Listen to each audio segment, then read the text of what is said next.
오늘 이 시간에는 여러분들에게 아주 중요한 질문을 드리면서 말씀의 문을 열어가려고 합니다.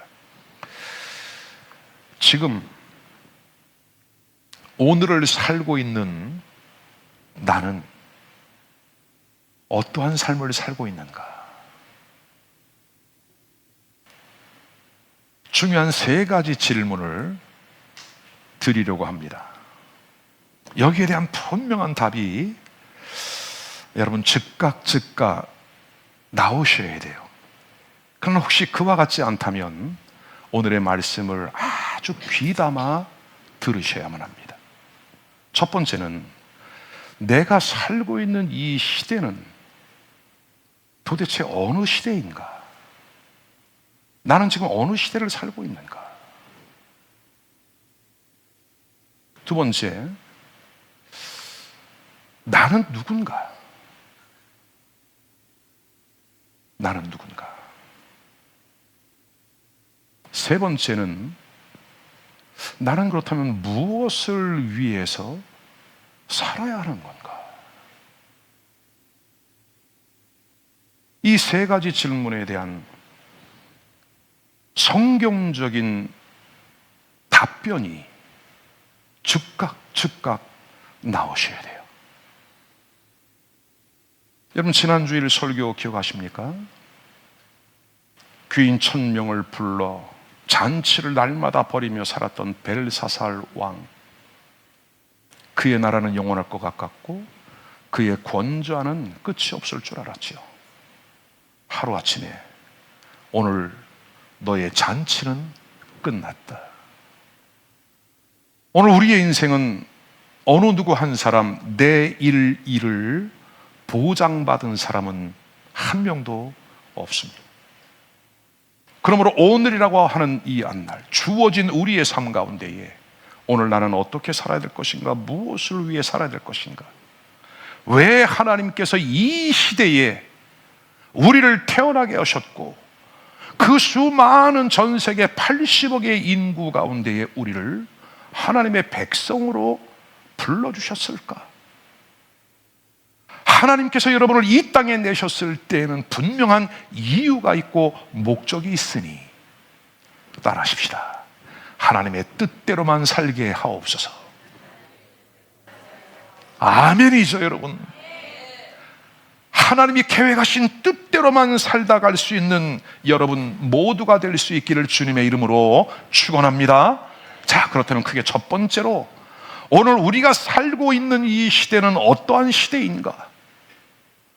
우리의 인생을 막연하게 살아갈 것이 아니라 우리는 시대를 분별할 수 있는 분별력이 우리 안에 있기를 바랍니다. 역사는 영어로 history 그렇게 말하죠. history는 두 단어의 합성입니다. his story. 대문자 H는 하나님을 가르치죠. 하나님에 관한 것은 he 또는 his는 대문자로 씁니다. 그러면 history는 역사를 이끌어 가시고 주관해 가시는 하나님의 역사를 세상은 히스토리라 그렇게 말하는 겁니다. 인류의 역사를 주관해 가시는 하나님, 아멘입니까? 나의 삶을 주관하시는 하나님, 인류의 생사화복을 주관하시는 그 하나님. 그러면 오늘 우리는 하나님께서 정한 역사의 마지막 시대를 살아가고 있다. 하나님께서 인류의 역사를 정하셨는데 그 정한 기간의 마지막 때를 우리가 살아가고 있다. 목사님 어떻게 할 수 있을까요? 그것을 여러분들에게 성경적인 이유 4가지를 설명을 합니다. 첫 번째는 이스라엘의 국가적인 독립이에요. 마태복음 24장은 예수님께서 직접 말씀하신 인류의 종말에 관한 말씀입니다. 24장 32절에 예수님 이렇게 말씀하십니다. 무화과 나무의 비유를 배워라. 그 가지가 연하여지고 잎사귀를 내면 여름이 가까운 줄을 아나니. 많은 나무들 중에 왜 하필 무화과일까요? 무화과 나무는 이스라엘을 상징하는 대표적인 나무입니다. 근데 그 나무가 이제 때가 됐대요. 잎사귀가 나기 시작한데 연한 순처럼 나기 시작을 하고 이제 그 이파리가 점점 푸른색으로 짙어가고 있으면 여름이 가까운 줄을 알아라. 여러분, 이것은 비유적인 표현인 거예요. 이스라엘은 우리가 잘 아는 대로 약 2000년이 넘는 기간 동안 로마의 지배를 받고 외세의 지배를 받으면서 그들이 전 세계로 흩어졌습니다. 2000년 동안 나라가 없이 살았죠. 2000년 동안 이스라엘이 없으니까 성경 해석학자들, 믿는 사람들이 대체 신학이라고 하는 것을 만들었어요. 왜냐하면 하나님은 이스라엘을 통해서 그 역사를 주관해 가시는데 이스라엘이 이미 망했고 망한 지도 2000년이 넘었으니 이것은 이루어지지 않는 일이구나. 그래서 하나님은 교회를 통해서, 우리를 통해서 하나님의 역사를 이어가는구나라고 하는 대체 신학, substitution theology, 대체 신학이 나오기 시작을 한 거예요. 근데 여러분, 깜짝 놀랄 만한 일이 일어난 거죠. 1948년 5월 14일 이스라엘이 독립을 하고 말았어요. 어째 아멘 안 하셔? 역사적인 일이죠, 여러분. 근데 그에 앞서 이스라엘이 독립하게 될 것에 대한 역사적인 사건들이 일어나는데 1차 대전이 거의 막바지에 이를 즈음인 1917년 영국의 장관 벨푸어가 이스라엘을 지지하는 선언을 합니다. 국가가 존재하지 않는데도 이스라엘의 회복에 대한 지지 의사를 밝히면서 이제 세계의 이목이 집중되기 시작하고 드디어 1948년 5월 14일 그리고 2003년도인 2023년 올해는 이스라엘의 독립 75주년을 맞이했다. 예수님은 이와 같이 이스라엘이 독립하게 되면 마지막 때가 가까이 온 줄로 알아라. 아멘. 두 번째는 마지막 시대는 점점 더 심화되는 징조들이 일어나요. 사복음서 가운데 마태, 마가, 누가, 공관복음은 공히 마지막 때 일어나는 자연계에 대하여 언급을 하고 있습니다. 전쟁이 많이 일어나게 될 것이다. 국가와 국가 간의 분열과 분쟁이 일어난다. 기근이 일어나게 될 것이고 점점 더 심화되는 지진이 있을 것이다. 그리고 핍박이 여기저기에서 많이 일어나게 될 것이다. 그리고 불법의 사람들, 거짓 선지자들, 거짓 예언자들이 많이 일어나게 될 것이다. 그리고 온역, 전염병들이 창궐하게 될 것이다. 그리고 무서운 일들이 일어나게 될 것이다. 영어 성경에 보니까 테러, 무서운 일들. 그때 당시에는 누가가 성경을 기록할 때는 테러라고 하는 단어가 없었죠. 그죠? 이런 자연적인 일들, 파괴적인 일들이 점점 더 심화되고 있다. 그렇다면 오늘 우리가 지구촌에서 일어나고 있는 이 일들을 그냥 너무나 많이 들었어요. 지금은 이제 제가 어린 시절에는 라디오 방송에 나올 때 어느 동네에 사는 어느 집에 연탄 가스가 들어와서 한 가족이 죽었습니다. 그게 뉴스거리였어요, 여러분. 근데 지금은 그 정도 단위가 아니에요. 몇백 명, 몇천 명, 많은 살상, 그죠? 어려운 일들을 만나게 돼요. 그럼 우리는 이와 같은 일들을 보게 되면 우리의 마음을 다시 다잡아서 하나님의 때가 가까이 오고 있구나라고 생각할 수 있는 지혜로움이 여러분들에게 있기를 바랍니다. 아멘. 세 번째는 아모스 3장 7절에 보니까 하나님은 그 하나님의 역사를 침묵 가운데 행하지 아니하고 하나님의 사람들에게는 미리 알려주신대요. 여호와께서 자기 계획을 그의 종 예언자들에게 보이지 않고서는 아무것도 행하시지 않는다. 아멘. 우리의 진정한 예언자이신 예수 그리스도는 그래서 날마다 하나님 앞에 기도로 나아가셨던 거죠. 그리고 오늘도 하나님의 영에 감동되어진 하나님의 사람들을 통하여 이 시대에 이루어지는 일들을 나타내 주신다. 오늘 여러분들도 마찬가지예요. 기도를 해보십시오. 조용한 시간에 말씀을 묵상하고 깊이 기도해 보십시오. 오늘 주님이 여러분 마음 가운데 어떠한 감동을 주시는지, 그러므로 오늘 이 시대에 여기저기에 하나님의 사람들이 마지막 때입니다라고 하는 이 메시지를 전하는 것은 우연이 아니다. 점점 더 주님의 다시 오심이 아주 가까이 오고 있다. 네 번째는 영적인 양극화 현상이 심화됩니다. 양극화 현상이 심화돼요. 이사야 60장 1절로 3절을 현대인의 성경 버전으로 가져왔습니다. 예루살렘아 일어나서 태양처럼 빛나라. 여호와의 영광이 너 위에 비치고 있다.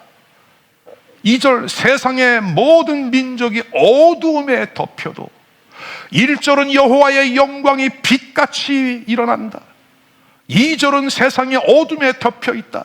같은 시대에 주는 말씀인데 한쪽에는 여호와의 영광이 태양처럼 빛나고 한쪽에서는 그 어둠이 덮어버린대요. 여러분, 점점 더 심화되는 극단적인 양극화 현상. 우리가 같은 시대를 살아가도 어느 쪽에서는 하나님의 영광이 나타나고 하나님의 은혜가 부어진 바 되고 어느 쪽에서는 영적인 타락이 점점 심화되어져 가요. 여러분, 이것은 먼 데서 찾지 않아도 돼요. 같은 교회 안에서 같은 시간에 말씀을 들었습니다. 같은 메시지를 들었습니다. 어떤 사람은 은혜가 돼서 그 말씀을 붙잡고 삶이 바뀝니다. 그리스도 예수의 사람으로 바뀌어집니다. 어떤 사람은 아무런 변화가 오지 않습니다. 들어도 이해를 못합니다. 깨닫지를 못합니다. 여러분, 이것은 교회 공동체뿐만이 아닙니다. 여러분 마음 안에서도 동일한 일들이 일어나고 있어요. 어떤 때는 하나님의 영으로 충만함을 받았다가 어떤 때는 나의 마음 가운데에 침체되어지고 낙심되어지고 실망되어지고 의심이 들어오고 불신이 들어오는 그 일들 우리는 날마다 경험하고 있잖아요, 여러분. 그러나 이 마지막 시대가 되면 점점 더 이 양극화 현상이 심화된다. 그렇다면 오늘 사랑하는 여러분, 어느 쪽을 취하셔야 되겠습니까? 어둠의 길을 가시렵니까? 아니면 광명의 빛으로 나아가시겠습니까? 2023년도 우리 교회학교 여름 성경학교의 주제가 스텔라입니다. 예수 그리스도 빛으로 이 땅에 오신 예수 그리스도이십니다. 이제 여러분, 지금은 점점 더 이것이 심화될 것이에요. 지난 3년 반 동안의 팬데믹, 이제 점점 더 우리의 영적인 타락이, 여러분, 제가 우리 교회 개척 시작할 때부터 사랑하는 성도들에게 수시로 강조했습니다. 여러분, 지금은 예고편도 아닙니다. 이제 예고편이 시작된 걸 보고 여러분 놀라시면 안 됩니다. 메인 게임에 들어가면 더 엄청난 일들이 일어나게 될 것입니다. 여러분, 오늘 이 말씀을 귀담아 들으시고 말씀에 담으시기를 주님의 이름으로 부탁합니다. 아멘. 자, 마태복음 24장 8절에 보니까 이 모든 것이 재난의 시작이래요. 이 모든 것들이 이제 재난의 시작이래요, 여러분. 재난이라고 하는 것은 오딘입니다. 오딘. 이 오딘은 어떤 의미를 갖고 있느냐? 여인이 해산할 때 겪는 해산의 고통이에요. 우리 사랑하는 자매님들, 아이 낳으셨지요? 요즘 건강 상태들이 좋으니까 쏨뿡 낳는 분도 있지만, 그러나 여전히 아이를 해산하는 것은 생명을 걸고 그 출산의 고통이 수반되어지는 거죠. 마지막 때에 이와 같은 재난, 오딘, 해산의 고통과 같은 괴로움의 날이 오게 될 것이다. 소위 이제 교회 시대가 끝나고 나면은 우리 앞에 만나게 될 7년 동안의 환난기를 여러분 누구나 다 통과해야 한다. 물론 성경을 좀 더 자세히 보면 예수 그리스도를 바르게 믿는 사람들에게는 7년의 기간이 아니라 좀 줄죠. 그러나 성경은 7년의 기간을 우리 앞에 준비하고 있다. 그렇다면 오늘 우리는 이 시대, 이 양극화 시대에 어느 쪽을 택해야 될 것인가? 자, 계시록 12장 12절을 보십시오. 그러므로 하늘과 그 가운데 거하는 자들은 어떻게 하라? 즐거워하라. 아멘. 하늘의 영광으로 충만한 사람, 천국의 소망으로 충만한 사람, 하나님의 말씀과 하나님의 성령으로 감동되어진 사람은 어떤 일을 만나든지, 어떤 상황 속에 있든지, 어떤 환경에 처하든지 늘 기쁨이 있고 감사가 넘치는 줄로 믿으시기를 바랍니다. 그러나 땅과 바다는 화가 있대요, 여러분. 땅에 속한 사람, 땅의 것을 추구하고 가는 사람, 바다는 이 세상을 의미하는 거잖아요, 여러분. 세상의 인기를 얻기 위하여, 세상의 명예를 얻기 위하여. 여러분, 그리고 예수 믿는 사람들은 늘 가난해야 하고, 예수 믿는 사람들은 늘 바닥 같은 삶을 살아야 합니까? 아닙니다. 우리의 우선순위, 우리 주님이 나의 머리가 되어주셔서, 내 삶의 우선순위가 되어주셔서, 케팔레이신 예수님이 나의 삶을 이끌어 가실 때에 우리에게는 요셉과 같은 전 세계적인 기근이 일어나도 이스라엘 백성들이 거했던 고센 땅에는 어둠이 조금도 없었던 것처럼 하나님을 믿는 믿음의 사람들을 통해 하나님은 이 시대를 이끌어 가는 줄로 믿으시기를 바랍니다. 왜 이러한 일들이 생길까요? 하늘에 속한 사람, 땅에 속한 사람, 왜 양극화 현상이 일어날까요? 보십시오. 이는 마귀가 자기의 때가 얼마 못된 줄을 알므로 크게 분내어 어디로 갔다? 어디로 갔다? 너희에게로 내려갔습니다. 여러분, 지금 마귀가 얼마나 역사를 많이 하는지 몰라요. 혼돈의 영, 어둠의 영들이 얼마나 역사하는지 몰라요. 목사님, 요즘 같은 시대에 무슨 귀신이 있습니까? 우주선을 타고 달나라를 왔다 갔다 하는 시대에. 여러분, 성령의 역사를 믿습니까? 그러면 악령의 역사도 믿어야죠. 하나님의 성령으로 거듭났다면은 악한 영, 어둠의 영들이 우리의 믿음을 방해하고 있다. 보이지 않는 처절한 영적 싸움이 날마다 일어나고 있다. 여러분, 세상의 국지전도 총을 쏘고 대포를 쏘면서 땅을 따먹기를 하잖아요. 여러분, 생명을 걸고 전사자도 나오고 부상자도 나오잖아요. 우리 영적 전쟁은 땅 따먹기 정도가 아닙니다. 우리의 영혼의 영원한 때를 결정하는 것이기 때문에 이것은 더 심각한 영적 전쟁인 겁니다. 오늘 이와 같은 양극화 시대에 나타나는 현상이 세 가지예요. 첫째, 불신자들이 구원받기 어려운 시대입니다. 요즘 교회가 부흥한다, 성장한다. 여러분, 불신자들이 전도받고 오나요? 아니에요. 대부분 수평 이동이에요. 이사를 왔거나 아니면 누구의 조언을 받았거나 좀 더 말씀이 있고 은혜 있고 비전이 있는 그러한 교회를 향해서 옮겨가는. 괜찮아요, 여러분. 저는 과거에 우리의 신앙은 한 교회에서 열심히 다니는 게 믿음이다, 그렇게 생각을 했어요. 그렇지 않습니다. 이제는 살아야 합니다. 생명이 있는 곳으로 가야 합니다. 만나야 합니다. 하나님의 영의 역사가 끊임없이 일어나는 곳에 있어야 합니다. 아멘이에요, 여러분. 그렇다고 오해하지 마세요. 우리 교회가 생명이 있고 우리 교회가 진짜다, 그런 차원의 말씀은 절대로 아닙니다. 두 번째는 기존 신자가 변화되지 않습니다. 불신자의 구원이 어렵습니다.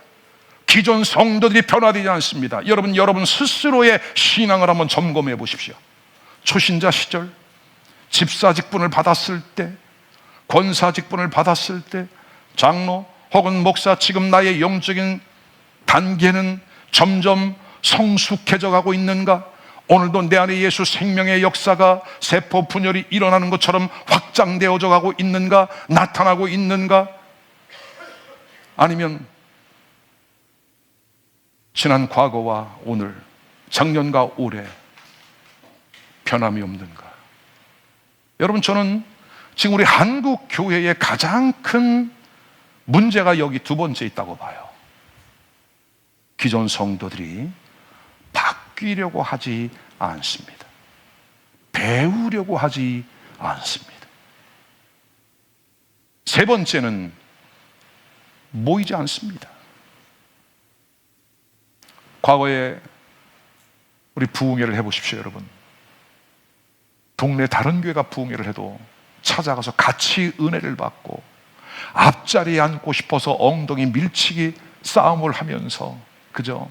자리를 차지하고 그렇게 사모해서 지금은 안 모여. 여러분, 저는 솔직히 걱정되는 게 뭐냐면 이렇게 안 모이다가 주님이 오셔도 안 나타날 것 같아. 거기에 주님이 오셨다 해도 안 나타날 것 같아요. 오늘 이와 같은 시대적인 세 가지 결과들, 마지막 때라고 하는 사인이다. 자, 크게 두 번째로, 그렇다면 우리는 어떻게 해야 할까요? 여러분, 이제 가던 그 길을 스탑하고 하나님 앞에 쓰임받을 준비를 하십시오. 지금이 마지막 때구나, 주님 오실 날이 아주 임박해 있구나. 지난주에 여러분에게 말씀을 드린 것처럼 언젠가는 내가 주님 앞에 서게 될 터인데 주님 앞에 서는 연습을 날마다 하자. 저는 새벽 시간에 말씀을 전하고 같이 성도들과 통성 기도를 하다가 이 앞에 무릎을 딱 꿇는 순간, 그 순간은 내가 주님 앞에 서는 순간이에요. 그날의 목사로서 주님 앞에 섰을 때에, 엄중한 심판 앞에 섰을 때에 나의 모습을 미리 그려보는 거예요. 여러분, 그 모습은 오늘 나의 모습이 그날의 그 모습이지 내가 죽는 순간 새롭게 바뀌지 않습니다. 오늘 나의 모습이 그날 주님 앞에 서는 그 모습이다. 그렇다면 오늘 시대를 잘 분별하고 나도 하나님의 앞에 쓰임받을 수 있는 그러한 준비를 하는 사랑하는 성도들 되시기를 주의 이름으로 축원합니다. 역대상 12장 32절에 보니까 이사갈 자손 중에는 시세를 알고 이스라엘이 마땅히 행할 것을 아는 우두머리가 몇 명이었대요? 200명이나 됐대요. 여러분, 근데 역대상 12장에는 아주 중요한 역사의 전환점을 소개합니다. 이제 사울의 시대가 지나가고 다윗의 시대가 오게 되는 겁니다. 그 다윗과 함께 전쟁에 나갈 숫자들을 계수하기 시작을 합니다.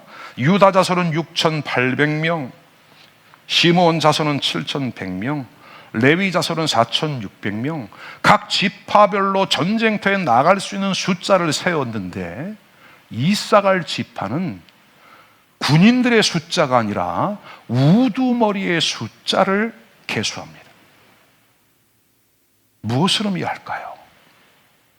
오늘 이 시대에 예수를 믿고 따르는 교인들도 필요하지만 시세를 분별할 줄 아는, 시대를 분별하고 이스라엘을 이끌어갈 수 있는 그러한 하나님의 일꾼들, 하나님의 사람들이 필요하다.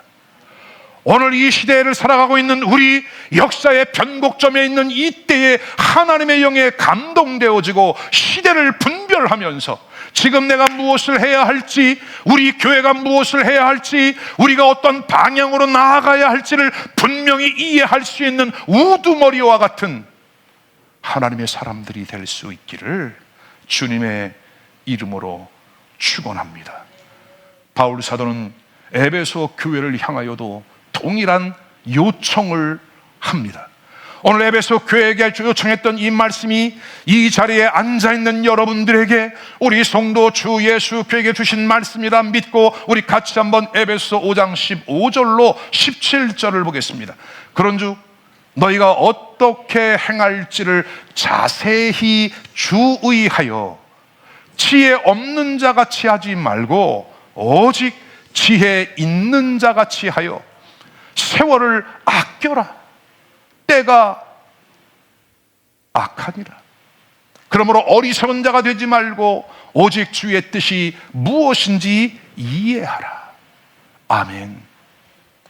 주의 뜻이 어디에 있는지, 무엇을 어떻게 행하여야 할지를 분명히 알래요. 첫 번째는 세월을 아껴라. 세월을 아껴라.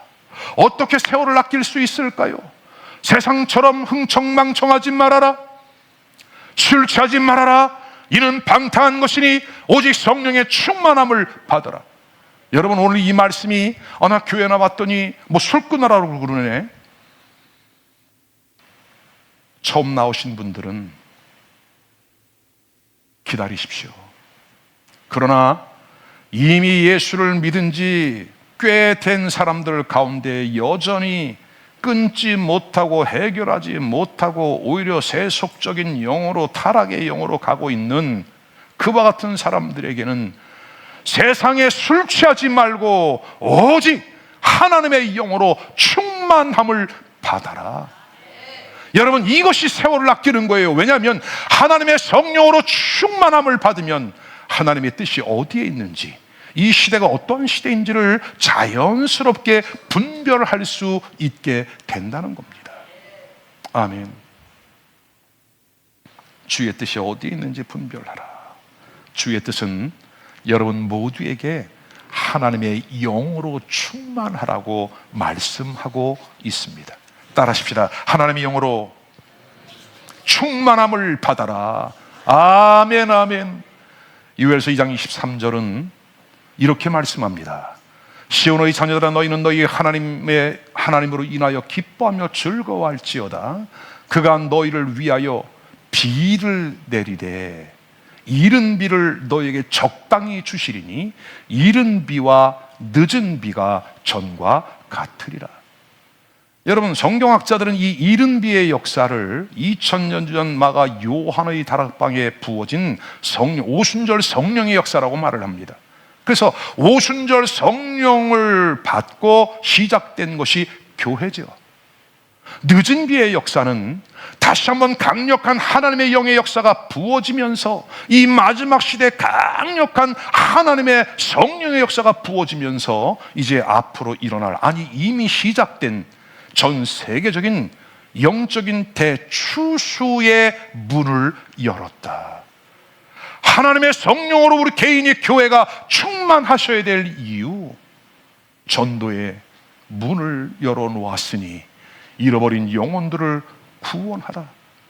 여러분, 이것이 이 시대를 살아가는 저와 여러분이 시대를 분별하고 내가 지금 무엇을 구해야 할 것인가, 무엇을 찾아야 할 것인가. 나에겐 돈이 없습니다. 나에게는 건강이 없습니다. 여러분, 우리가 마땅히 지금 찾아야 할 것에 대한 우선순위를 바로 구할 수 있기를 주님의 이름으로 축원합니다. 오늘 본문의 말씀이죠. 스가랴 4장 1절로 3절 말씀. 내게 말하던 천사가 다시 와서 나를 깨우니. 오늘 사랑하는 여러분, 이 말씀을 듣고 여러분의 잠자는 영혼이, 잠든 육체가 깨어나는 역사가 있기를 주의 이름으로 축원합니다. 마치 자는 사람이 잠에서 깨어난 것 같더라. 2절 같이 읽어봐요, 여러분. 그가 내게 묻되 내가 무엇을 보느냐? 내가 대답하되 내가 보니 순금 등잔대가 있는데 그 위에는 기름 그릇이 있고 또 기름 그릇 위에 7 등잔이 있으며 그 기름 그릇 위에 있는 등잔을 위에서 7 관이 있고 3절 그 등잔대 곁에 2 감람나무가 있는데 하나는 기름 그릇 오른쪽에 있고 하나는 그 왼쪽에 있나이다 하고. 자, 여러분, 조금 해석이 어려울 수 있어요. 여러분들에게 아주 쉽게 설명을 해 드리려고 합니다. 오늘 스가랴가 환상 중에 본 순금 등잔대, 7 등불이 켜져 있는 등잔대는 무엇일까? 계시록 1장 20절에 보니까 순금 등잔대는 세상의 빛을 밝히는 교회를 의미합니다. 자, 보세요. 내가 본 것은 내 오른손에 7별의 비밀과 7 금 촛대라. 7별은 7 교회의 사자 주의 종들이요 7 촛대는 뭐라고요? 7 교회니라.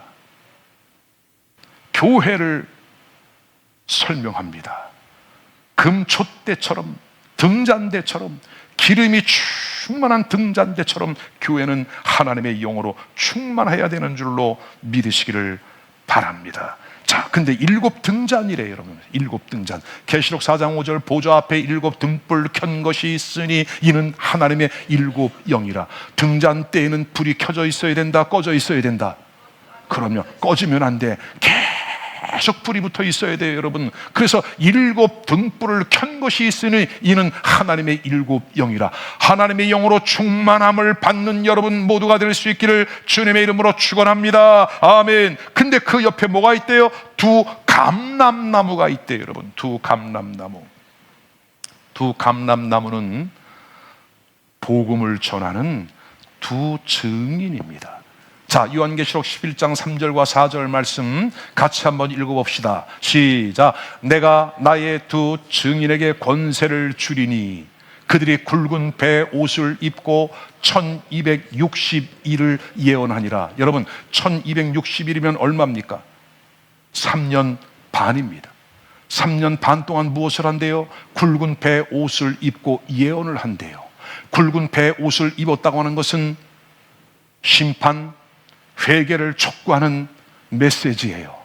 오늘 이 시대에 우리 자신을 돌아보면서, 여러분, 과거에 집에 초상이 나면 상주들은 굵은 베옷을 입고 아이고 그죠?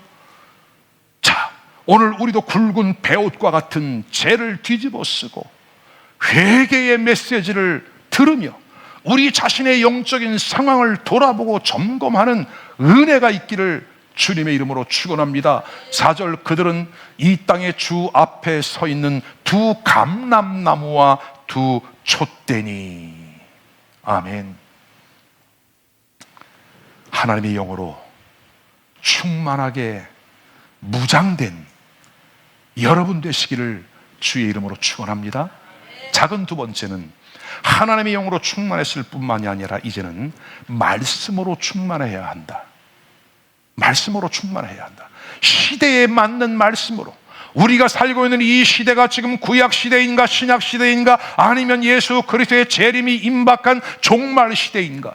그러면 우리가 하나님의 말씀을 읽고 전하는 것도 때를 따라 그 맞는 시대에 맞는 말씀을 듣고 그 말씀을 먹어야 돼요. 여러분, 우리 가정주부들을 보십시오. 아침밥이 다르고 점심밥이 다르고 저녁밥이 달라요. 똑같이 차려주는 사람 없어요. 그와 마찬가지로 성경은 우리에게 때에 맞는 양식. 자, 마태복음 24장 45절 말씀을 같이 읽어봅시다. 충성되고 지혜 있는 종이 되어 주인에게 그 집 사람들을 맡아 때를 따라 양식을 나눠줄 자가 누구냐? 지금 이 시대에 맞는 하나님의 말씀을 받아 그 말씀을 전할 수 있는 충성되고 지혜로운 종이 어디에 있겠느냐? 오늘 주님은 저와 여러분을 그렇게 찾고 있는 줄로 믿으시기를 바랍니다. 하나님의 성령으로 충만하셔야 됩니다. 시대에 맞는 말씀으로 충만하셔야 됩니다. 세 번째는 균형 잡힌 팀워크를 이루어야 합니다. 우리의 신앙이 한쪽으로 치우치시면 안 됩니다. 성경은 떠들떠보지도 않고 매일 기도, 은사, 능력만 구하다 보면 여러분 자신도 모르는 사이에 신비주의 쪽으로 빠져갑니다. 어떤 사람은 영의 세계는 전혀 인정하지 아니하고 무슨 방언이냐, 무슨 성령의 역사냐, 영의 역사는 거절하고 말씀 하다 보면 여러분 그때부터는 율법주의로 가게 됩니다.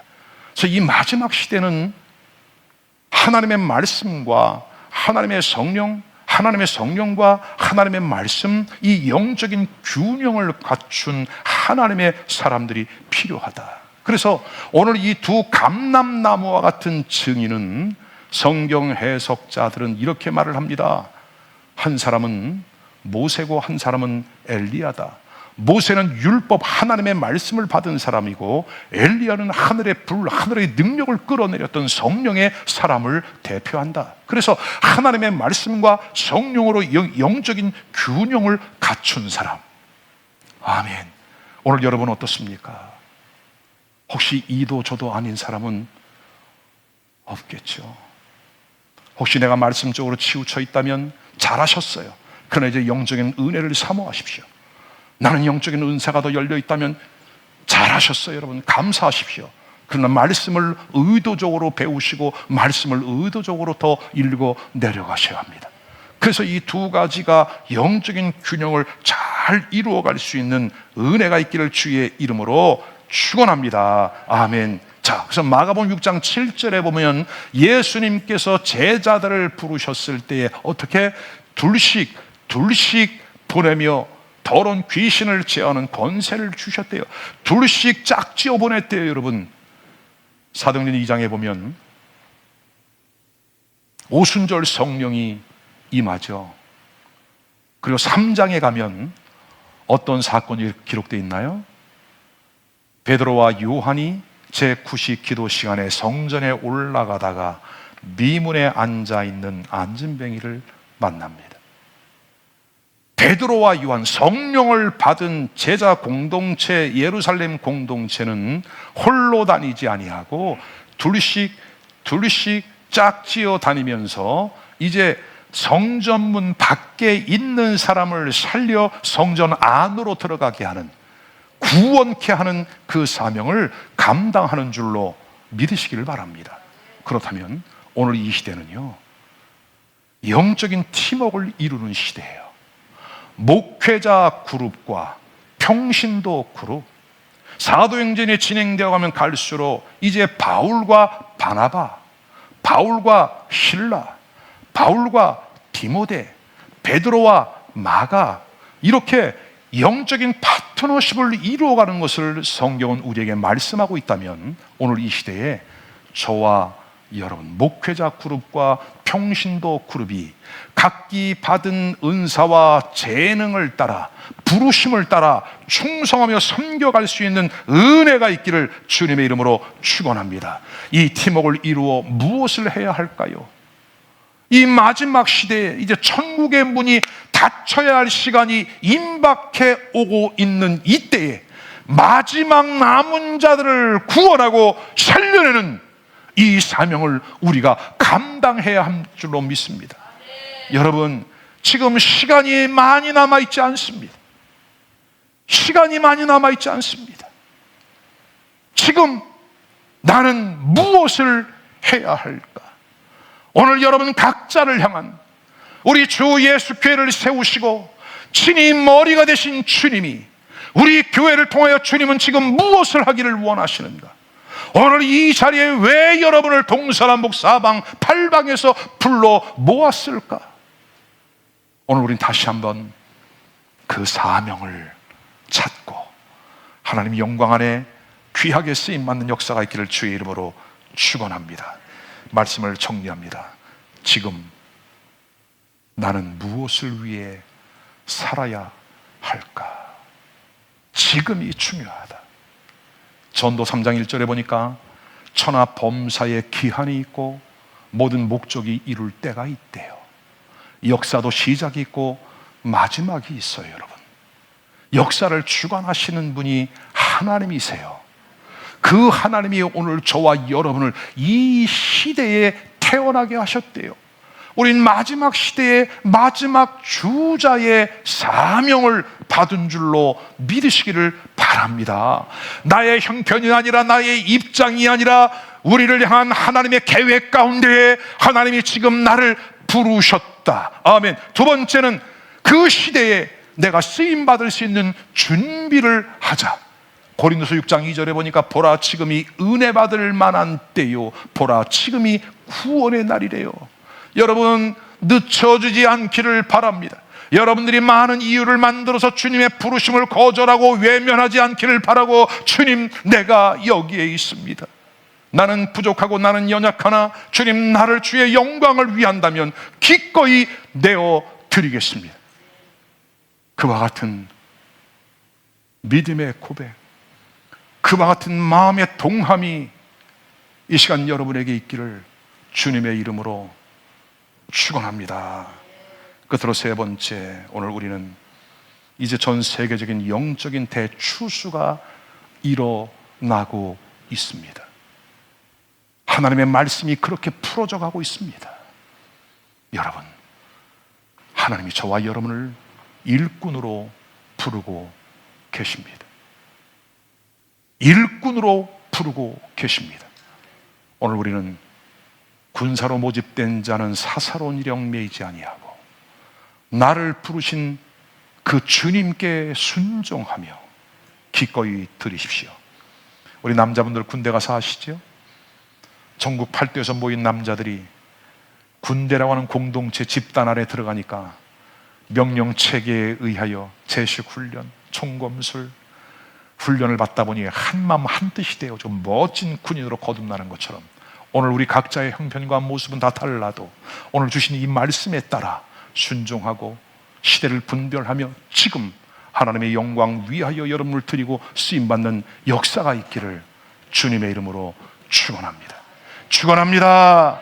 기도 드리겠습니다.